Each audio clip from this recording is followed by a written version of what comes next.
If you're coming to the UK in January 2026, you should watch this video to the end. By the way, if you've not seen the part 1 of this video, you should also check it out. So I made a part 1 of this video some weeks ago or some days ago, and then I realized that there was some other important information I left out, not on purpose, but after thinking about it, I'm like, you know what, I'm going to make a part 2 of this video. So if you're coming to the UK in January 2026, make sure to watch this video till the end. Hi guys, and welcome back to my channel. If you're a new subscriber, if you are an old subscriber, Shasti, welcome. How did it talk out? Anyways, welcome. Please like this video, leave a comment, and of course subscribe. I'm trying to hit a target of 50,000 subscribers by next year. I don't know how that's going to happen, but if you leave a like, if you leave a comment and you subscribe, you would have helped me achieve that goal in your little way. So you guys, thank you so much. So let's go straight into it. Are you coming to the UK in January 2026?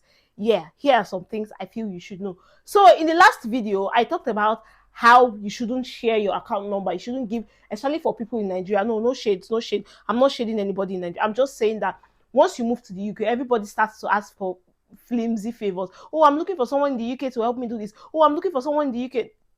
Don't fall for that trap, okay? So in addition to not giving out your account numbers, do not also give out your address.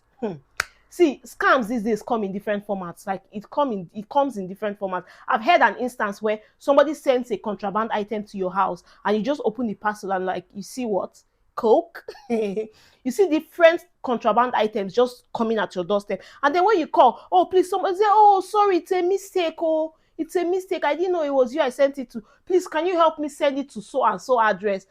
That is how somebody will just enter trouble that they don't know. Sometimes you don't even know that is coke, or you don't know it's a contraband item, and boom, your hand don't enter, your hand don't serve. But the person who sends it is trying to like wash off their hands off it. So whatever happens in between, it is you. So in addition to not giving out your account number, do not give out your home address unless it is to someone you love, you trust, you know so well, to their house, to their domot, you get. If not, see trouble. Another thing I feel like you should know is the fact that I made a video about the difference between having a permanent job and working with agencies. I think I'll link it somewhere, but if you've not watched that video, try to watch it. When you come to the UK, there's this tendency to work with agencies, because I mean, agencies give quick jobs. There are always different agencies. You can register with 5. Now at this point, I've lost count of the number of agencies I work with. To be honest, sometimes an agency calls me, I have to ask again, please, which agency is this? Because there are a lot. But if you're coming to the UK, try to get a permanent job.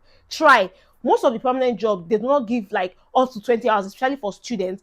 But permanent jobs gives you some form of consistency and some form of, would I say, relevance or something. With a permanent job, even if it's not a 20-hour job, you know that every month this is what I expect. Every month this is what I expect. But with agencies give you quick jobs, fast jobs. But guess what? The agency could have an issue with the contractor. For instance, the people who are the people you actually work for are like the companies. They are called contractors. The agency could have an issue with the contractor, maybe due to payment or whatever, and they could cancel their contract. This agency no longer works with them for no reason of yours. You might just be asked, okay, you know what, we no longer work with this client, so go home. You did not steal, you did not go against the law, you did everything you ought to do, but you, for no reason of yours, you just lose your job. Also, sometimes agencies do not get as much work as often as they used to, and so because of that, you could find yourself staying at home for 2 weeks, 3 weeks, and this is dangerous. You know, it is dangerous for a student to be at home for 2 weeks. You know, the UK is not like Nigeria where you can survive without a job for 3 months, 4 months. Pata, you say, oh, I've paid my rent for the year. Here, you pay your rent monthly. So hustle, yes. Once you come, a lot of agencies are readily available to hire you and all of that. Yes, take agency jobs, but while at it, look for the permanent job, like I said, may not give you up to 20 hours, but then, you see, a bird at hand is worth 2 in the bush. Oh. That 12 hours, that 13 hours you are getting consistently, and by the end of the month, it amounts to something. It's better than agency work that will give you 12 hours in one shift, 12 hours in one shift, and maybe 2 weeks later, there's nothing for you. You go call agency, nothing for you. You get. So yes, agency jobs are good. Take them and hold. But you see, permanent job, they give you sick pay. If you fall sick, you still get paid. And if you fall sick and you don't come to work, you still get paid. You go on annual leave, still paid. You get a lot of perks with permanent jobs. But in agency job, you are sick, you know, come work, that money don't go. You get. You don't go, if you go on leave, of course you're not working, nobody's gonna pay you. Okay, so try to get a permanent job when you come, but of course that's after you have settled. When you have settled, before you settle, you can be doing agencies, different agencies, but once you've settled, try. You get why, you understand when you come anyways. So another thing is, get your drive. See, if you're coming in January, we are still in December. Today is I don't know, I'm filming this video on the 4th or 5th, I don't know, I'll confirm. But you still have time to get an international driver's license. They call it a provisional driver's license here. With a provisional driver's license, you can use it for 1 year. If you're in Nigeria, try to, especially if you can drive, try to get a driver's license, an international driver's license, because it is valid in the UK for 1 year. Now, let me tell you, there are some companies, depending on what you do anyway, there are some companies that already have company vans, company cars. They want employees to drive those cars. So I'm not saying you should come with your driver's license, immediately you come, you buy a car. It's possible that, yes, if you can afford a car, immediately you come, cool.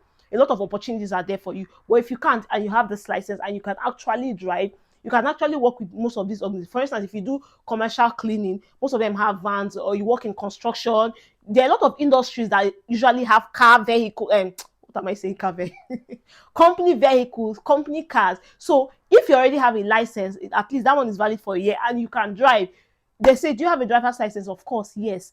You can actually work in those organizations. But once you know sabi drive, you know get drive. Don't be like me. You know sabi drive, you know get driver's license, you know get professional driver.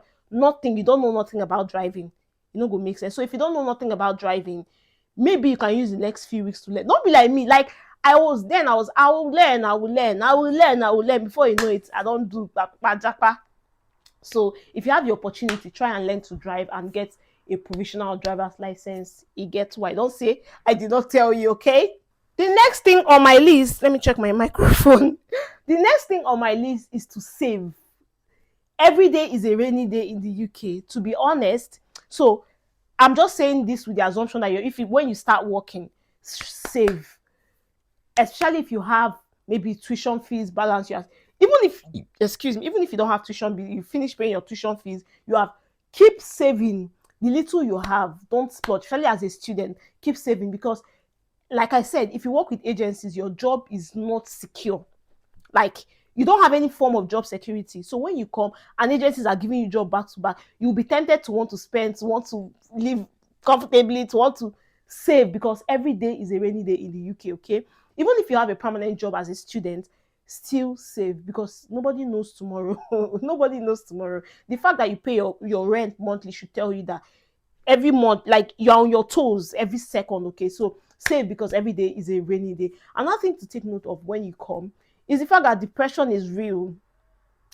Depression is real. Like I always say, once you get to the airport, Manchester Airport, Heathrow Airport, the excitement of Jackpot will just evaporate from your body.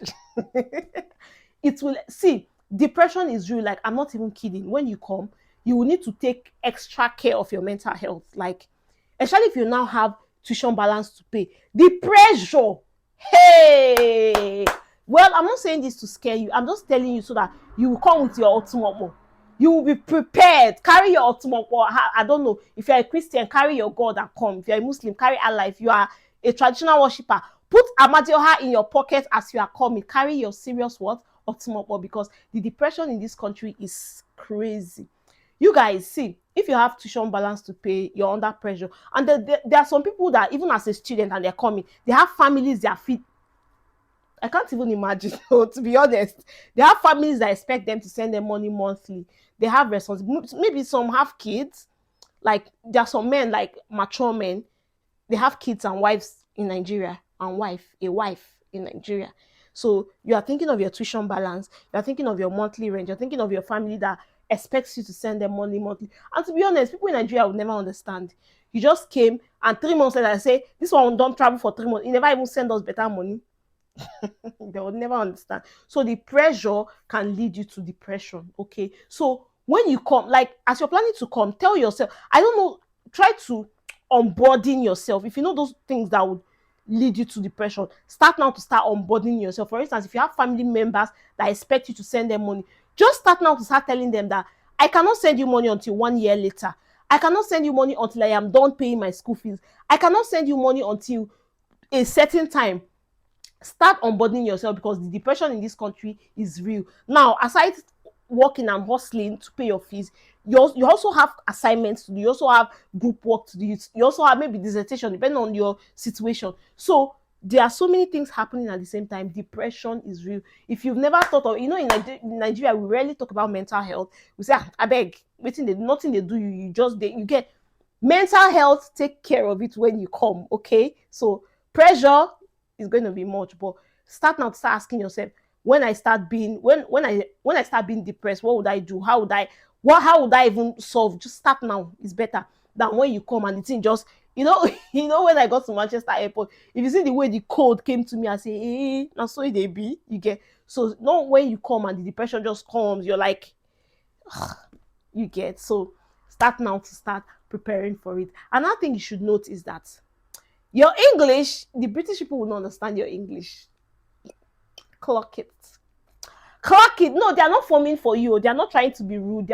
They will not understand your English. So your Yoruba English, your Igbo English, your Hausa English, those your accent, your Benin English, they're not gonna understand it, okay? Just make peace with that. It's not because it's you. Nobody's forming for you. Nobody's trying to be rude to you, okay? So when you come, you have to start modifying your English to speak to British people. Yeah, I know, right? I know it's hard. Like it's so hard, like having to, like the way I speak now, the way you hear me speak, that's not how I speak to British people. You have to sound like a Brit in the best way. Don't make a clown out of yourself anyways. Just in the best way you can. Hi, hello, I am. You just no Congo they overdo them and they will not they look you say waiting this one they talk. And to be honest, they will not understand you. So you be prepared to like repeat yourself as often as possible. Don't feel offended. Don't really feel offended. Of course, you are not a British person. You're not expected to speak like a British person. But at least just know that when you come, when you speak, they don't understand. You just have to speak slowly and intelligibly. Abi, is it how they call it? Now, how did they talk? Shall speak slowly. Don't come say, hello, my name is Udochi, and I'm they just will not understand. Just try to modify. Like I said, don't do it too much. But when you do it too much, they are looking at you like, what is this one saying? Okay, just but shall work on your English, oh. Work on your English. You are coming to the UK to Queen Elizabeth's land. Work on your English. Mm. Yeah, another important thing to note, and one annoying thing, by the way, is the fact that you miss a lot of opportunities because you're a student. Yes, there are a lot of jobs you'll be qualified for, but you would not be hired because you're a student. Nobody talks about that a lot because they tell you, oh, as a student in the UK, you can work 20 hours. The truth is that some of the jobs, like I said in my other video, most of the people who work as students, they do menial jobs. Like menial, no, it's not like menial jobs are bad because I mean most of them they earn the same thing as literally people who work like office jobs, regular office jobs. Okay, but you see, most opportunities will be missed because you're a student. And yes, you can feel bad about it, but that is your reality. We don't want to hire students. They don't want to hire they discriminate against students, and whew, you just have to make peace with that fact, okay? Just don't feel too bad, okay? Another thing is the UK is not heaven. See, I remember when my friend Boma arrived, she's like, do this UK is it like Port Harcourt? The UK is not heaven. So you walk on the road and you see beggars, people begging you, £1 please, £1 please, £2 please. Yes. You would see beggars on the road, you see homeless people on the road, people who sleep like beside like stores, beside they don't have homes. They do not have homes, they sleep on the road. So the UK is not heaven. And you still have British people who are unemployed. Yeah, mind you, these people have been searching for jobs to just the way you as an immigrant has come to this country and say. So if you say some British people are unemployed, like it's not like they're sitting at home. No, they're not sitting at home. They're applying on Indeed, they're applying on Glassdoor, just like you, but they don't have jobs. So you have unemployed people, you have homeless people, you have beggars on the street. The UK is not heaven, nothing close to heaven, or maybe shark close they try, but you know what I mean. So when you come and you start applying to many jobs and you are not seeing, just know that it's not, like I said, it's not your village people. They have not, it's not them. Don't worry. It's just a regular thing. Unemployment. I'm filming a video. No problem. Unemployment is a regular, it's just that it is worse in some countries you get, but in the UK it's a little bit reduced compared to some other countries, maybe like third world countries or all of that. But then just know that unemployment is a thing here. You meet a lot of people who say, oh, I've been job hunting for, but where it's not like in Nigeria where somebody's job hunting for 2 years, 3 years now. It's not that bad, but at least you just know and bear that in mind. Not like when you come after 2 weeks of job hunting, you're already frustrated. You're already saying your village people are pursuing you. It's not them, okay? So another thing I feel you should do when you come is to turn off the read receipt on WhatsApp. Yes, you can call it a bad character behavior or whatever. I do not care, but you see that your read receipt that is always on, turn it off when you relocate. I even learned that late. Turn it off when you relocate, because trust me, you're going to be getting crazy requests. So one time, like when I recently moved, not too recently anyways, somebody says, oh, can I lend, can I borrow, can I lend him a certain amount of money? And I just responded, this person's read receipt was actually off. So I responded that, oh no, I don't have money, I can't lend you money. And then this person snubs me throughout, like he no longer respond. Like, when somebody asks you for something and you respond, the person say, okay, no problem, it's fine. You know, can't answer me again because his read was off, and so I wouldn't know when he has read the message or not.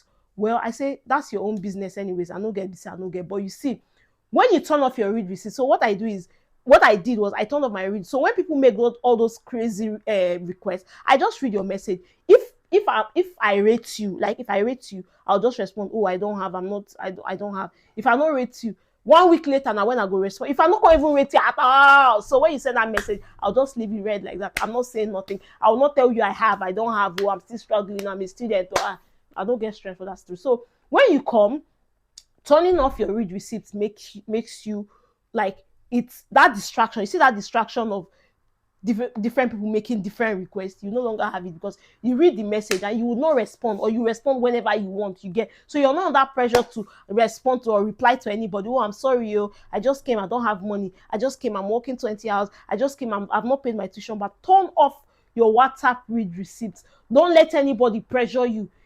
Even after 1 year in this country, you still never find your feet. The only reason you probably would find your feet after 1 year is maybe, well, this is just me saying, maybe I don't know, but even after 1 year, ask people that have relocated 1 year later, they have not stood well. Like, I know people that have been here 4 years, they are still doing one job to the other, one job. So how is it now you that came on a student visa that most likely will be paying their school fees, and you want to grant people's request because in their mind they've calculated 10,000 is just, really reach £5, or maybe just five, only five what? Only five what? So please turn off your read receipt. Not just that, I want to even add, if possible, cut off some people. You will be called bad, you will be called this, but you see that person that the only time they message you is when they need money or they need help from you. You can see there are certain things you can tolerate in Nigeria, but when you come here, you have more problems, more things to solve than all of that. So in Nigeria, if you had that friend or someone that is always asking, help me with 10K, 20K, you can always indulge them. If you have the money, you can. But here, you have money, your money problems line up. Even as you finish paying your tuition, you don't start to save for post-study.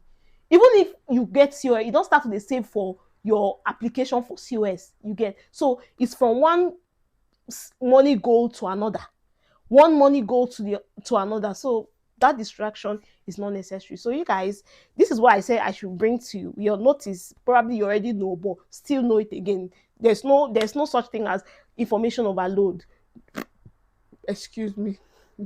There's no such thing as information overload. It's better to have these things in mind before coming than coming and you are shocked. Hey, I didn't know that this. No. Okay, so you're welcome to the UK, and if you're coming to Leeds, probably we would see one day. I used to meet a lot of my subscribers on the road. I've not said it here. I've just been walking around. Someone say, I know you from YouTube. Hey, I'll be like, God, I beg go. I've had that a couple, like, I've lost count of how many times I've met some of my subscribers on the road. And I used to be really shy. I'm like, oh, wow. It's a really small one. One day I was on a call with my mom, on a video call, and then this guy is like, I know you're on YouTube. Remember, I was like, who is that? I said, I'm a YouTube subscriber. I don't even know this person. Okay, so if you're coming to Leeds, probably one day we'll meet on the road, because it's really a small world. Yeah, so until then, keep watching me and keep engaging in my videos. Okay, I'll see you in the next one. And if there's something you want me to talk about, tell me in the comment section and I'll try to make a video about it. Okay, thank you, and see you in the next one. To this.